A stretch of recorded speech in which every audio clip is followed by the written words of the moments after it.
Nesse vídeo nós vamos aprender o conceito de dignidade na astrologia medieval.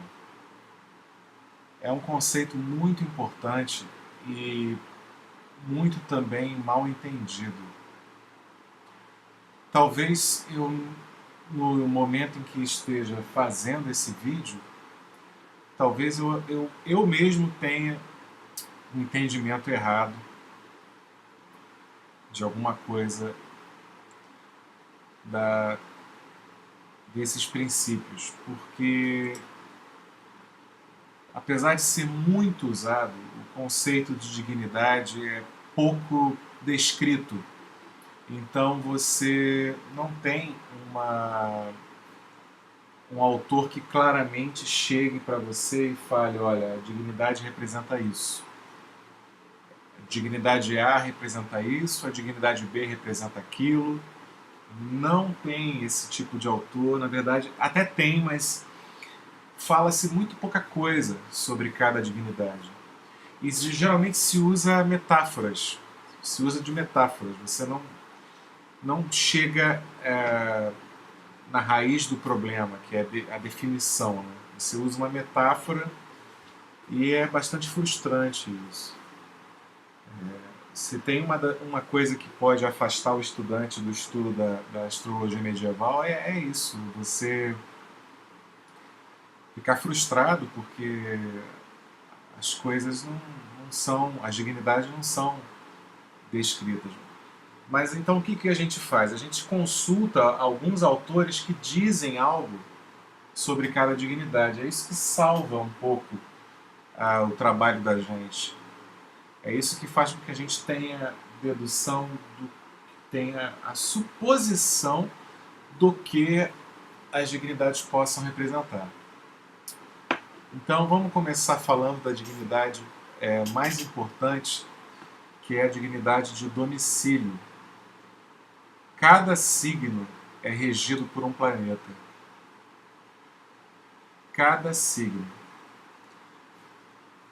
Você saber que signo que é regido por qual planeta é uma das coisas mais simples, porque a maioria dos livros mostra isso. Então, na verdade, o que os livros deviam ajudar é dizer o que significa. Né? A gente tem que pescar isso indiretamente. Então, a primeira dignidade é a dignidade de domicílio. E é, talvez, uma das dignidades mais importantes. Porque o planeta que administra o domicílio, cada signo seria um domicílio. O planeta que administra o domicílio é chamado em português de regente ou de senhor da casa, senhor do signo. O signo era chamado de casa pela maioria dos autores, mas as casas, nessa figura, por exemplo, a casa 1 seria aqui, a 2 seria aqui, isso aqui são casas. Essas casas, elas eram chamadas de locais, eventualmente eram chamadas de casas, a depender do autor, mas o termo que se usava mais era local. E os signos eram chamados de casa. Então, quando você queria, por exemplo, falar que a Lua está em Áries, você dizia que uma das maneiras de se dizer isso é a Lua está na casa de Marte. Por quê? Porque Marte rege Áries. Então, os domicílios, eles são os planetas que regem os signos, são a principal referência dentro de um mapa. É a principal referência. No caso aqui, vamos citar signo por signo. Vamos começar por Áries. Áries é regido por Marte, Touro por Vênus, Gêmeos por Mercúrio, Câncer pela Lua, Leão pelo Sol, Virgem por Mercúrio, Libra por Vênus, Escorpião por Marte, Sagitário por Júpiter, Capricórnio por Saturno e Aquário por Saturno. Então isso é, cada planeta rege. Bom, o que você pode perceber? Cada planeta rege 2 signos, com exceção do Sol e da Lua. O Sol rege um signo, que é Leão, e a Lua rege o outro, que é Câncer. E aí você tem uma coisa, um padrão interessante, que se você for criar uma linha, um eixo aqui de simetria, você vai... Os signos que estão na mesma distância do signo dos luminares regem o mesmo, são regidos pelo mesmo planeta. Então aqui você tem Sol regendo Leão e Lua regendo Câncer. Aí a um signo de distância você tem os 2 signos regidos por Mercúrio. A 2 signos de distância você tem os signos regidos por Vênus. A 3 signos, os signos regidos por Marte, que é Escorpião e Áries. 5 signos, no caso, é Júpiter regendo Sagitário e Peixes, e 7 signos Saturno, né, regendo Capricórnio e Aquário. Eu acho que a coisa mais importante para você usar esse conceito é usar a regência. Né? Por exemplo, nesse mapa aqui, o ascendente, que é indicado por essa seta, está em signo de Vênus, está em Libra. Então Vênus rege o ascendente nessa figura. Ok? Vênus está em Gêmeos. Vênus está em Gêmeos.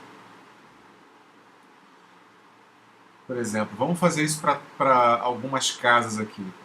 A casa 11 cai em Leão.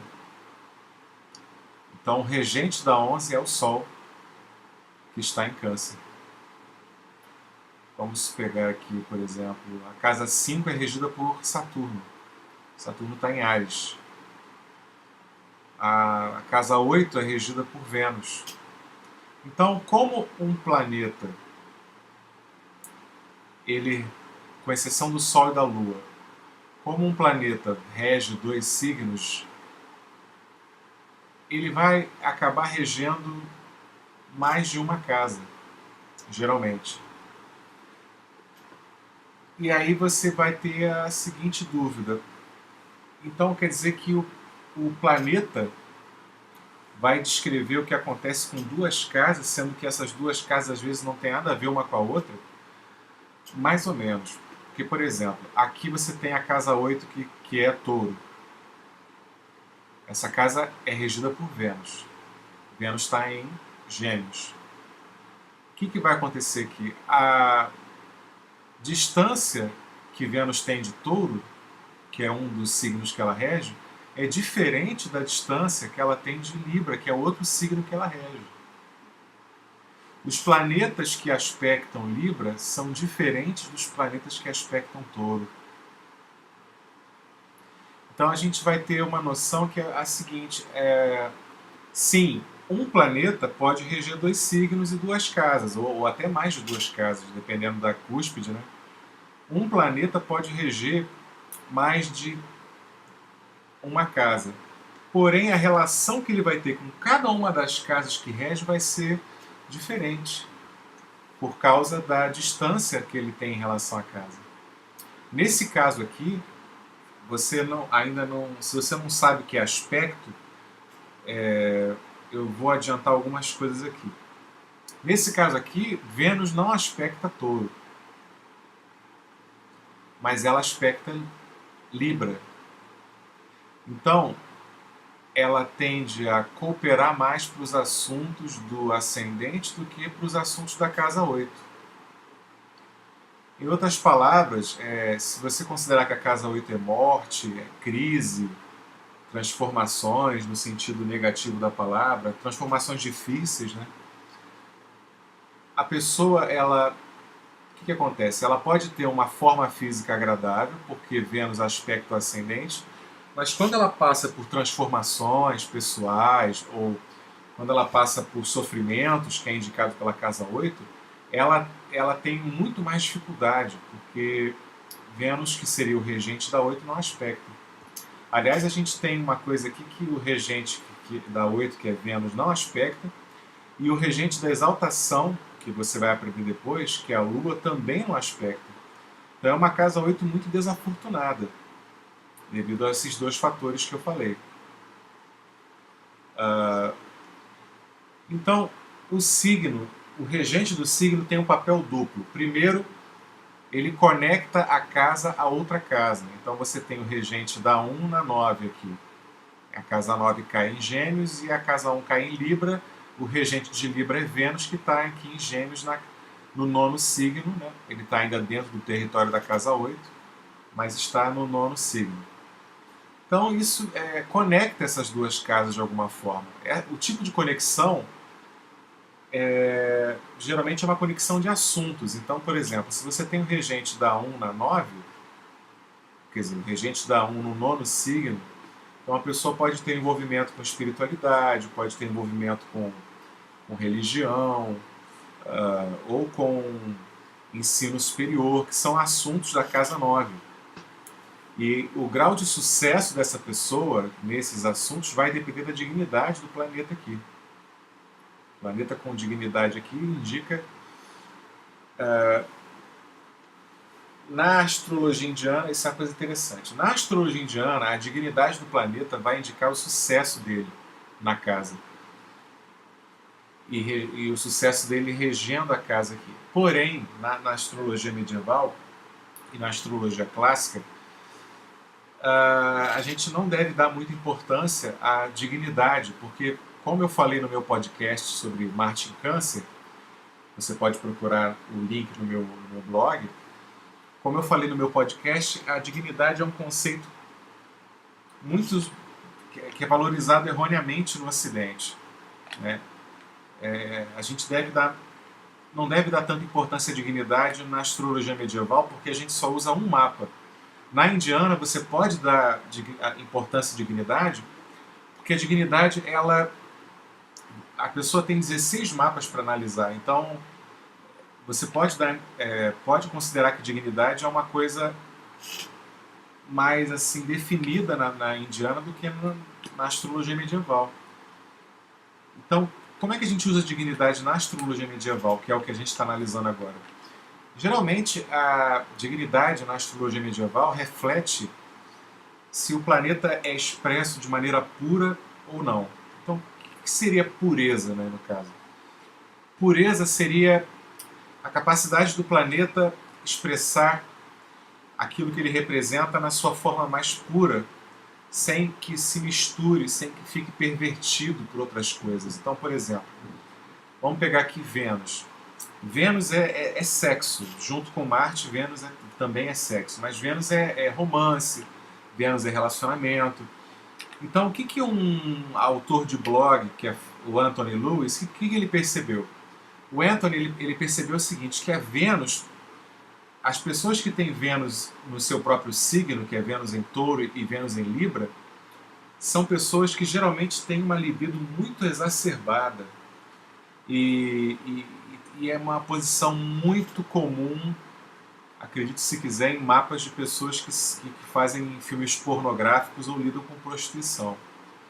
Não estou dizendo que toda pessoa com Vênus em Touro e Vênus em Libra vai ser garota de programa. Não estou dizendo isso. Estou dizendo que se a pessoa for garota de programa, a probabilidade dela ter Vênus no seu próprio signo é muito grande para esse autor. Ele defende isso. Né? Então, eu não acredito 100% nisso, mas eu me baseio nisso para definir um princípio. Porque acho que a gente está muito carente de princípios na astrologia, porque a literatura não ajuda muito. Então, qual é o princípio? Que o princípio é esse. A Vênus, quando está no seu próprio signo, ela não se mistura com nada. Então, ela funciona na sua forma mais pura, que é simplesmente amor e sexo. Pura e simplesmente, com grande força, né, no caso. Então, quando a Vênus está em outros signos, ela se mistura. Então, você tem, por exemplo, uma pessoa com Vênus em Gêmeos, você mistura o que Vênus representa com o significado de Mercúrio, que rege Gêmeos. Então, é uma pessoa que se excita muito mais com as palavras e com a fala, e tem uma romance, relacionamento para ela, está muito ligado a escrever.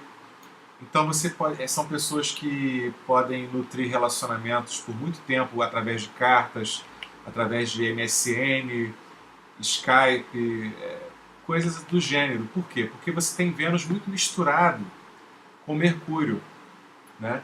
É assim que eu estou vendo dignidade hoje em dia. Então, gente, a primeira dignidade foi dada, que é a dignidade do domicílio. Como é que você usa o domicílio? O domicílio, o regente do domicílio dá a forma a tudo que está dentro do domicílio. Então, se a pessoa tem Marte em Gêmeos, Marte vai adquirir uma forma mercurial. Então, você pega o que Marte representa e dê uma forma mercurial a esse Marte. Por exemplo, se a pessoa... Marte é a maneira que a gente expõe os nossos ideais. Né? De uma maneira comportamental seria isso. Também é como você briga, né? Ou com o que você vai brigar, quais são suas armas na hora de brigar.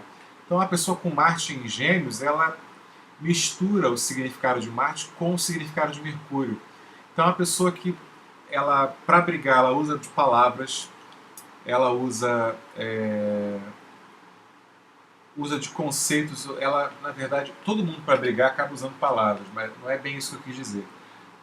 A pessoa que tem Marte em signo de Mercúrio, ela vai brigar por conceitos, vai brigar por ideias, que são coisas de Mercúrio. Né? A pessoa, geralmente eu percebo que as pessoas com Marte em Gêmeos e Marte em Libra, elas tendem a menosprezar seus adversários pelo modo como eles escrevem, pelos conceitos errados que eles têm. E eles vão usar isso para atacar as pessoas com muito mais força do que os outros signos. Agora, o nível de sucesso, né? A pessoa vai ter sucesso fazendo isso? Pela astrologia indiana, o sucesso é indicado pela dignidade. Então, assim, Marte em signo de Mercúrio não é bom. Então, por exemplo, por quê? Porque Mercúrio é inimigo de Marte. A gente não está falando de astrologia indiana, eu sei. Mas eu estou querendo mostrar como é que você vê dignidade em cada sistema e como é que a gente usaria isso. Na astrologia medieval, Marte não tem dignidade nenhuma em Gêmeos. A única dignidade que ele tem é essa aqui, ó. São essas duas aqui. Marte não rege Gêmeos, Marte não tem força na triplicidade de Gêmeos, mas aqui ele tem força porque ele está no seu próprio termo e no seu próprio decanato. Aqui é o termo de Marte, que vai de 17 de Gêmeos até 24. E aqui, entre 10 e 20 de Gêmeos, é o decanato de Marte, é a face de Marte. Então, aqui, Marte tem alguma força. Então, em outras palavras, na astrologia medieval, esse Marte aqui teria sucesso, sim, naquilo que ele propõe, que seria atacar as pessoas baseado na questão intelectual, como eu descrevi. Ele teria sucesso porque Marte está na sua face e no seu termo. Então isso aqui é muito importante. Na astrologia indiana, Marte não teria muita força porque Marte está em signo neutro, porque ele está em signo de planeta naturalmente inimigo, que é o Mercúrio, e Mercúrio está a 2 signos de distância, está na casa 2 a partir de Gêmeos. Então ele fica temporariamente amigo. Se você somar o temporariamente amigo com naturalmente inimigo, dá neutro. Então Marte aqui está em signo neutro, ok? Para os indianos. Na astrologia medieval, se você ignorar isso daqui, ó, os termos e as faces, esse Marte está em signo peregrino. Mas ele, se você ignorar, mas como a gente não está ignorando, porque essa roda aqui é uma roda muito bem desenhada, que mostra os termos e as faces dos planetas, a gente conclui que Marte está na sua própria face e no seu próprio termo. E então ele está bastante forte aqui. E com isso ele tende a funcionar de uma maneira a indicar mais sucesso para o planeta, né? Vamos dizer assim. Bom, gente, então é isso. A primeira dignidade foi dada, que é a dignidade do domicílio. O conceito-chave é você considerar o domicílio para duas coisas, que é para ligar as casas, para ver, você analisa onde o regente está, e você vê que forma que esse regente dá à casa, né? Então, por exemplo, uma pessoa que tem, no caso, câncer na casa 10, as coisas de casa 10 tomam uma forma lunar. Então você tem que saber muito bem a natureza da Lua, né? O que é uma forma lunar? A Lua, ela é o planeta que mais muda e é o planeta mais rápido. Então a pessoa pode ter muita rapidez na mudança do seu status no mundo. A reputação dela muda muito rapidamente. Outra coisa também é a Lua indica mulheres, indica mãe, né? Então, nesse mapa aqui, a Lua está na casa 10, ela está no eixo dos pais, então ela vai dizer respeito à mãe, né? Então, o que acontece? O Sol aqui, ele fala de uma mãe autoritária, porque o Sol é autoridade e Câncer, no caso, na casa 10, é o signo da mãe. Nesse mapa aqui. Se você não está entendendo por que eu estou especificando que é nesse mapa, eu sugiro que você veja o vídeo sobre casa 4 e casa 10, dentro da aba de astrologia medieval. Aí você vai entender o que eu estou falando. Então, a Lua aqui rege a casa 10, então dá uma forma lunar, no caso, para a mãe e para a carreira. E você tem que usar o mesmo princípio para as outras casas. O Sol, por exemplo, dá uma forma solar para os amigos, que aqui a casa 11 é a casa dos grupos. Então são grupos de pessoas notórias, pessoas importantes, pessoas com autoridade, pessoas solitárias, apesar de ser um grupo, são pessoas que não se entrosam tanto quanto uma pessoa que, por exemplo, teria Mercúrio na 11, regendo a 11, né? Vamos pegar aqui a casa 12. A casa 12 indica problemas, indica inimigos secretos, indica o lado mais sombrio da pessoa. Então essa pessoa que tem um lado mais sombrio, no caso, é indicado por Mercúrio. Ela vai ter problemas com amizades, porque Mercúrio representa associações, vai ter problema com fofocas, que é indicado por Mercúrio na 12. Regendo a 12. Ok? Então, é difícil você, num vídeo, só falar de um assunto. Geralmente você acaba entrando em outros assuntos. Só que, nesse caso aqui, eu estou tentando fazer com que você, que não tenha visto outros vídeos, entenda de uma forma mais ampla o que eu estou querendo dizer. Basicamente é isso. O regente da casa, ele liga uma casa a outra, ele fala do estado dessa casa e ele descreve o que acontece dentro da casa, né? Para quem leu o meu artigo A Astrologia de Retórios, foi um artigo que você pode encontrar na barra lateral do meu blog, você vai ter uma noção do que eu estou falando e de como eu encaro a astrologia, o conceito na astrologia medieval, o conceito de domicílio. Então, gente, os próximos vídeos vão ser sobre as outras dignidades que são menos importantes, mas que devem ser levadas em consideração.